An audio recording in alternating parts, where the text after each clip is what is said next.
Inscrit au patrimoine mondial de l'UNESCO depuis 1982 comme réserve de biosphère, le parc national de Taï possède 140 espèces animales selon les chercheurs. Premier espace intact de forêt ambrophile primaire en Afrique de l'Ouest, il participe également à la lutte mondiale contre le réchauffement climatique. Une biodiversité qu'il faut préserver pour permettre à la génération future d'en bénéficier.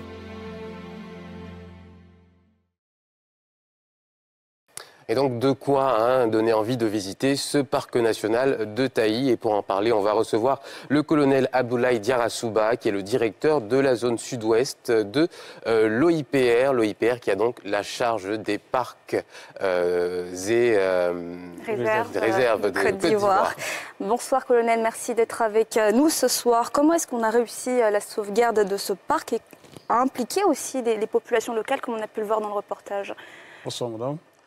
Il faut noter que les parcs et réserves de Côte d'Ivoire sont gérés conformément à la loi 2202 du 11 février 2002 portant création et gestion et financement des parcs et réserves de Côte d'Ivoire.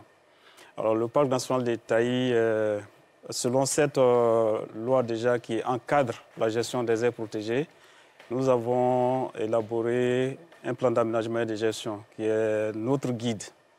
Et dans ce plan d'aménagement et de gestion, l'implication des communautés locales est vraiment d'une importance capitale pour nous. Donc cette communauté est impliquée dans toutes les activités de gestion du parc, y compris la surveillance. Donc aussi, nous mettons en place des micro-projets de générateurs de revenus au profit de ces communautés pour servir comme des alternatives à la consommation des ressources naturelles, notamment la viande de brousse et même la recherche de terres agricoles pour la cacaoculture ou autres cultures de rente. Vous savez que Taï est situé dans un environnement hautement colonisé par la cacaoculture. Et maintenant, du cacao dans la culture du cacao, l'EVA, le palmier à huile, etc. Et justement, vous avez donc dans ces zones-là instauré notamment ce qu'on appelle un prix vert éco-citoyen pour les villages et les localités en contact avec le parc. En quoi ça consiste et comment on mesure justement les actions positives des populations pour pouvoir décerner ces prix-là? Bien, on s'est rendu compte que surveiller les aires protégées avec les armes, nos muscles, nous n'allons jamais atteindre l'objectif. Donc il faut impliquer davantage les communautés à la gestion de ces aires protégées. Et comme je l'ai dit tantôt, ces communautés prennent part à toutes nos actions de gestion, nos activités de gestion. Alors nous nous sommes rendus compte qu'à terme, il faut qu'on atteigne vraiment la gestion patrimoniale. Parce que le patrimoine, c'est ce qu'on cède, on lègue comme héritage. Donc comment y arriver?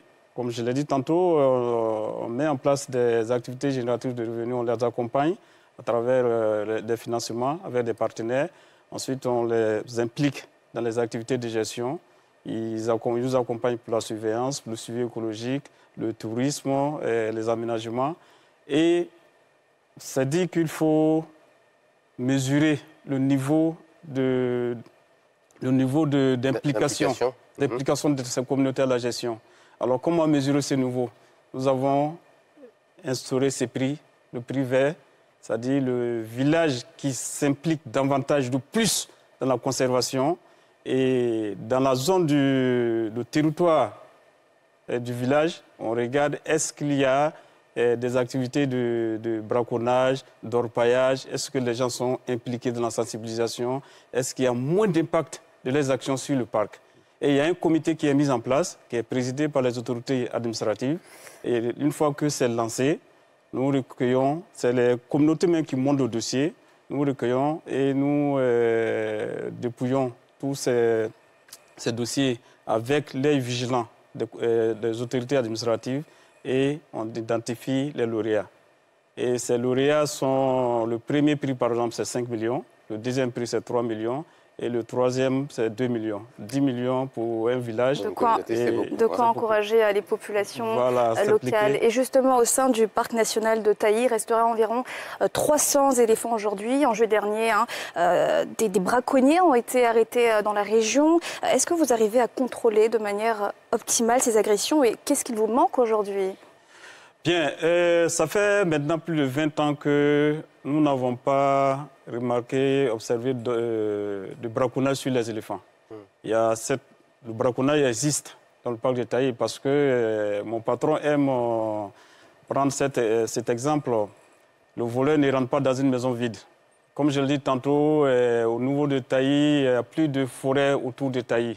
Taï est devenu comme une île dans un océan de cacao, si j'ose m'exprimer ainsi. Donc là où il y a la protéine naturellement, c'est là que les braconniers vont y aller. Mais fort heureusement, ils ne s'attaquent qu'aux petits gibiers. Les éléphants, le braconnier qui a été appréhendé, en fait, ce n'est pas le braconnier qui a tué l'éléphant. L'éléphant est mort naturellement et ils ont récupéré les ivoires. Et bien, bon, les ivoires ont été heureusement récupérés avec eux. Voilà, donc il y a le braconnage sur le petit gibier, ce qu'on appelle communément les gens disent biche par abus, c'est les céphalophes, et puis les singes. Là, il y a du braconnage dessus et nous travaillons et il faut noter qu'au niveau du parc national de Taï, tout le potentiel faunique existe. On fait du suivi écologique et au jour d'aujourd'hui, actuellement en tout cas, il faut noter que le parc se porte très bien. Mais il y a toujours du braconnage et on compte sur l'appui de toutes les parties prenantes, notamment les communautés locales, à nous accompagner à gérer ce patrimoine parce que c'est le seul site aujourd'hui qui fait la fierté de la Côte d'Ivoire sur le plan international. Ah oui, on l'avait rappelé en intro, un deuxième forêt primaire d'Afrique. Sur la question de l'orpaillage clandestin, où est-ce qu'on en est? En juin 2021, la Côte d'Ivoire a créé un groupement spécial de répression et de l'orpaillage illégal composé de 460 gendarmes et 100 agents des eaux et forêts. Est-ce que cette force a évolué depuis? Bien, nous ne faisons pas partie de cette force parce que nous avons nos forces. Nous avons des commandos forestiers qui surveillent nuit et jour le parc national de Taï. On a une cinquantaine d'agents, 54 commandos forestiers bien formés, équipés pour la surveillance du parc national de Taï. Toutefois, nous avons une stratégie de surveillance basée sur deux types de patrouilles. Les patrouilles ordinaires qui prennent en compte nos agents et les patrouilles d'envergure où nous faisons appel à d'autres forces, notamment les forces spéciales, la gendarmerie. Et tous les 3 mois, une fois par trimestre, on mène cette patrouille-là. Et nous sommes en collaboration avec cette unité. Nous sommes en collaboration avec cette unité. Quand nous constatons des activités d'orpaillage à l'extérieur du parc ou qui dépassent nos moyens, nos compétences naturellement, parce que nous avons pour mission de surveiller le parc. C'est un gros fléau dans le parc, l'orpaillage? Oui, mais j'avoue que nous avons travaillé de sorte qu'aujourd'hui, c'est plus ou moins maîtrisé. Parce qu'en 2012, nous avions 85 sites d'orpaillage à l'intérieur du parc. Et à la fin de 2022, nous n'en avons que 16. Donc, avec 23 hectares qui sont vraiment impactés. Sur les 536 016 hectares. Et comment on arrive à zéro? Ce sera difficile, en toute honnêteté, ce serait difficile d'arriver à zéro parce qu'aujourd'hui, nous avons de gros villages qui sont situés en bordure du parc. Et le parc, il est grand pour l'effectif que nous avons. Donc, nous travaillons partout. Il faut lutter contre le braconnage. Il faut lutter contre la pêche illicite sur les plans d'eau. Il faut lutter contre l'orpaillage. Alors, nous sommes partout à la fois. Et il y a des zones où les animaux sont habitués à la présence humaine. Là où on développe le tourisme. Là où on fait de la recherche. Ça veut dire que Taï est très bien connu sur le plan international à travers les résultats des recherches. Et les animaux qui sont habitués à cette présence humaine, si nous ne sommes pas là, c'est comme si nous mettons ces animaux à la merci des braconniers. Donc nous sommes partout à la fois et les résultats que vous voyez, les résultats sont très bons, mais ça épuise. Justement, l'activité touristique est aussi un enjeu majeur pour la préservation du parc Tailly en particulier. Est-ce qu'aujourd'hui c'est un endroit qui attire sur le plan local? Et qu'est-ce qui est mis en place aussi pour attirer les touristes à venir visiter ce magnifique parc? Bien évidemment, comme vous l'avez dit, le parc c'est l'un des parcs les mieux protégés d'Afrique de l'Ouest. Pour ne pas dire le mieux protégé d'Afrique de l'Ouest. On est site du patrimoine mondial depuis 1982, mais bien avant, on était déjà site des réserves de biosphère. Alors, la biodiversité du parc, elle est énorme. Et cette biodiversité est mise en avant pour vendre mieux le parc. On a des chimpanzés qui sont réputés être parmi les plus intelligents du monde, avec les outils qu'ils fabriquent. Et nous développons un tourisme autour de ces chimpanzés. Et vous avez aussi des magabés. Des magabés, c'est des singes à queue qui aussi sont habitués à la présence humaine, qui ont une particularité de passer toute la journée à terre. Donc, ils sont habitués, vous êtes là, ils viennent passer entre vous, vous passez toute la journée. Quand vous êtes avec eux, vous ne sentez pas le temps passer. Et vous avez, dans le parc, vous avez le mont Ninokwe. Le mont Ninokwe qui culmine à près de 400 mètres, autant pour moi, 400 mètres. Et quand vous êtes au mont, vous montez sur le mont Ninokwe, vous avez 4 étages. Le premier étage, vous avez une vue de la canopée. Quand vous arrivez au deuxième étage, vous dites, mais ce que je viens de voir n'est rien. Quand vous arrivez au troisième, vous avez une autre vue qui vous amène à vouloir aller jusqu'au quatrième. Alors, quand vous êtes au quatrième, vous avez l'impression que vous êtes en avion et que vous regardez le parc depuis l'avion, au-dessus. Donc, vous avez une forêt naturelle bien conservée à perte de vue, avec des couleurs incroyables à voir. Vous avez clairement donné envie. Vous en parlez avec passion, ça donne envie de il faut qu'on y aille. Et il faut venir. Il faut venir parce que le parc, il y a beaucoup de surprises à l'intérieur. C'est-à-dire quand vous allez voir un animal dans son milieu naturel, ça vous donne l'envie encore de continuer. Même malgré la fatigue, vous ne sentez plus. C'est comme si vous venez de prendre une vitamine. Vous vous encouragez encore à y aller. Alors, colonel, avant de se laisser, est-ce qu'il y a encore de grands enjeux pour ce parc, de grands objectifs pour vos équipes à réaliser pour qu'ils, continuent de briller? Oui, naturellement. Les enjeux sont énormes. Mais je vais mettre l'accent sur la conservation des services écosystémiques. C'est-à-dire le parc fournit énormément de services pour le bien-être des communautés.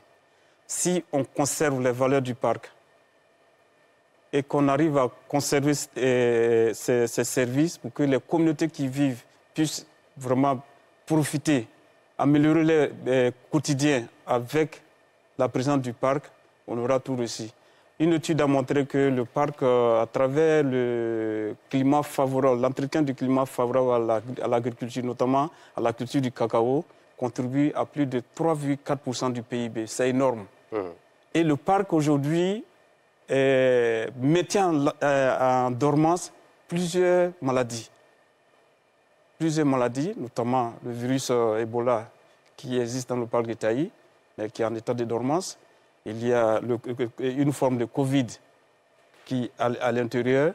Il y a la maladie du charbon qui est à l'intérieur. Mais le fait que ça soit conservé dans cet état, c'est que ces maladies n'attaquent pas l'homme. Mais si on dégrade l'environnement, l'État va mettre beaucoup d'argent pour... On a vu ce qu'on a dépensé pour lutter contre le Covid.